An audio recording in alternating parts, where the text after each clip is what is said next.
Hey everyone, I know it's been a while since I've done a video, but we're coming back in with Hazbin Hotel as Cookies Part 2. So let's get right into it. And the first one on our agenda today is Niffty. She's arguably the most unhinged member of the cast, and I love that for her. And when making this design, I really wanted to play into the bug theme. So you'll see me bringing in some little strawberry antennas, a ladybug back, and she wears a scarf, and I had the thought that it'd be really cute to turn those into leaves for a little bit of color variety and visual interest. Now, even back in the pilot, I always thought that Niffty was a very fun character. Unfortunately, we don't really get to hear her sing too much, and I'm hoping that we change that in season 2. It is kind of public knowledge at this point that Niffty gets her own very fast-paced song in season 2, and I'm very interested to see what that turns out to be. Aside from being a very fun and unhinged character, another scene that really stands out to me specifically with Niffty is whenever Vaggie was attempting to film her for the commercial, and then every time she went to film, Niffty just zoned out.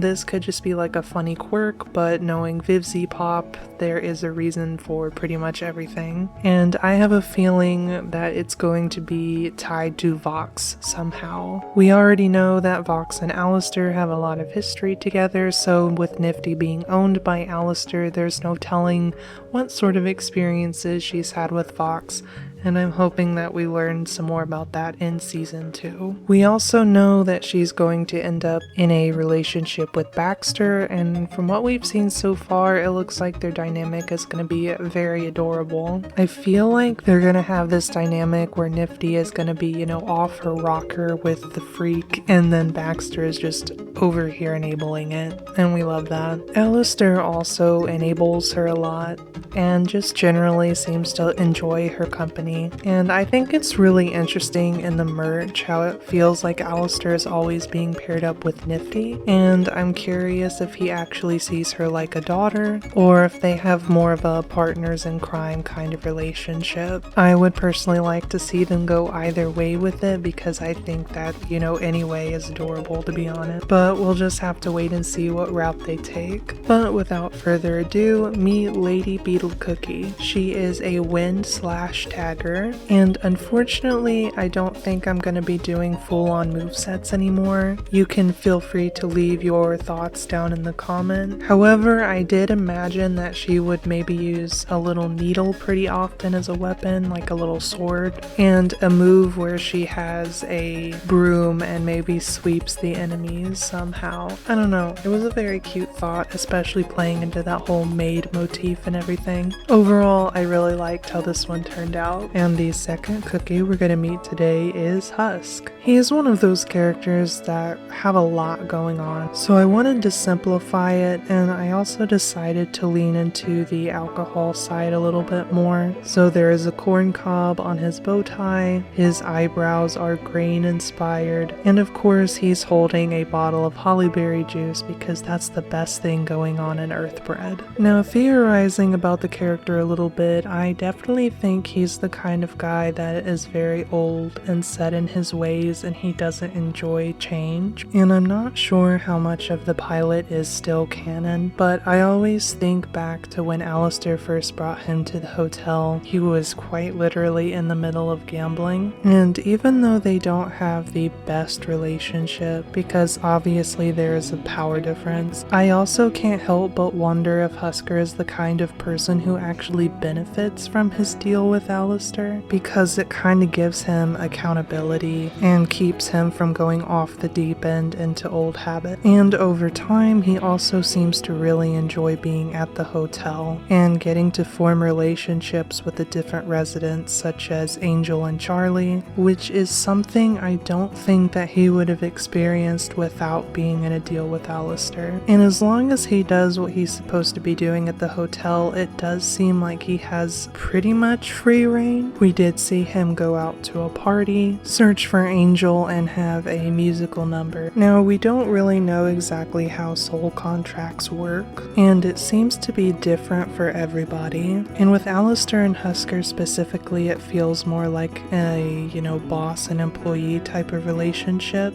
Now, in the pilot specifically, Alistair was very invasive of Husker's space, but he doesn't seem to be that way in the show, which gives me the feeling that they really respect each other's boundaries, and the only time that we see them actually having a problem with each other is whenever Husker very obviously crosses a line of respect that he shouldn't have by reminding Alistair of his own deal. Obviously, that's the kind of sensitive material that you would not tease your boss with, and I find it really interesting that people take that one scene to say that their entire dynamic is just downright awful. I feel like the relationships that Vivziepop is trying to portray in the show are a lot more complex than that. Let's meet Boo's cat, Cookie. Sorry, I really wanted to name him that. He is a wind ranged support, and once again, I did not have any specific moveset in mind, but I can see him maybe throwing out cards or bottles that contain supportive items for his team, and also he's the bartender, so he's the support and sounding board for everybody's problem, and it just kind of writes itself.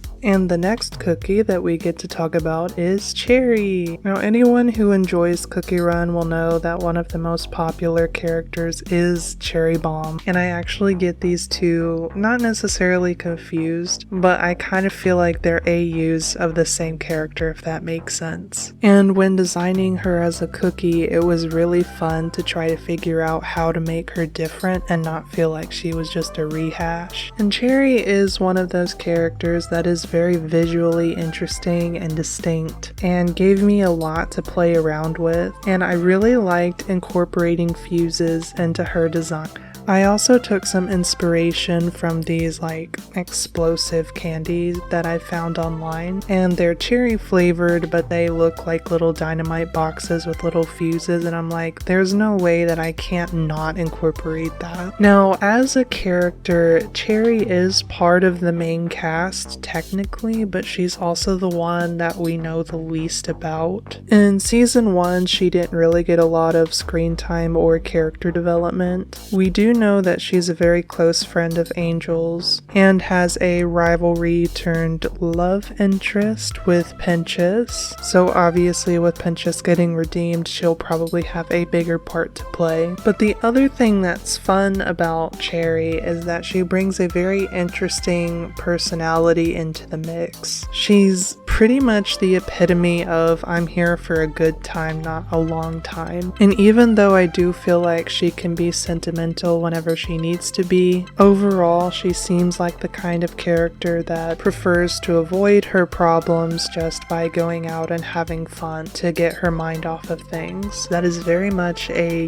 real personality type. Well, not even personality type, but just a common thing that people do, whether it's talking to friends or playing video games or reading a book or going out, whatever the thing may be. Preferring to avoid or escape tough problems rather than facing them is going to be a very interesting dynamic to explore as the plot of Hazbin Hotel goes forward. But now let's meet Cherri Fuse Cookie. She is a fire smash fighter. The CookieRun cookie Cherri is often pictured as a ranged attacker, like throwing bombs, so I like to imagine our Cherri here being more of like the close range version of that, where instead of throwing the bomb, she'll just run in front of you and then toss it in your face. Point blank. And she's going to have a lot of fun while doing it. And our last character for today is Mr. Redeemed himself, Sir Pentious. He was another design that I really had to simplify, but I really enjoy the way that he turned out. The only thing that I could not seem to figure out were his eyes. Both traditionally and digitally, I tried a few different ideas and nothing felt quite right. By the time everything is said and done, I think that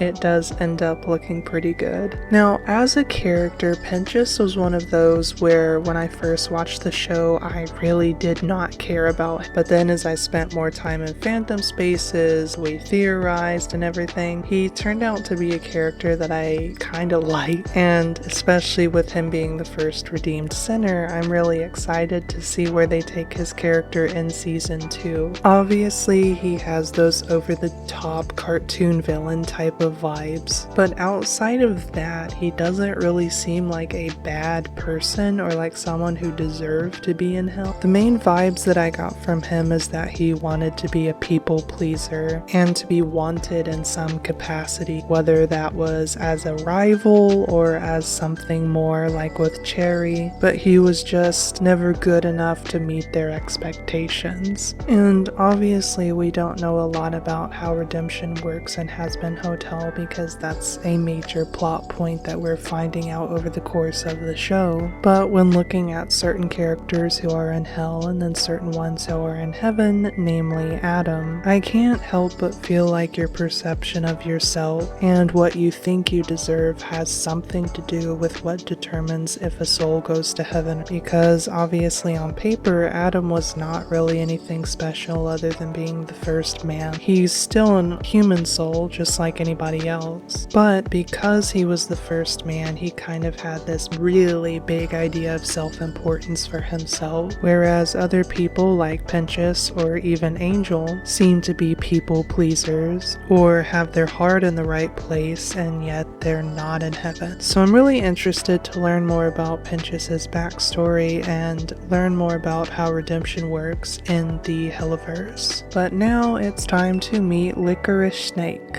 Licorice Snake. That's a weird word, isn't it? He is an earth assist fighter. Even though he packs some heavy punches, I can also see him using his arsenal or his friends like the Egg Boys to the advantage of his allies. Since he's an inventor, there's pretty much an infinite amount of possibilities he could do. And that's our 4 cookies for today. I will be on a Hazbin Hotel binge for a while, so if you enjoy that, make sure you subscribe because we're going to be doing more designs and theorizing. I'm going to be starting up a podcast on the channel with some of my friends, so make sure to share the videos in the channel and support if you want those things to go out into the world. You all have a blessed day and keep being awesome. See ya!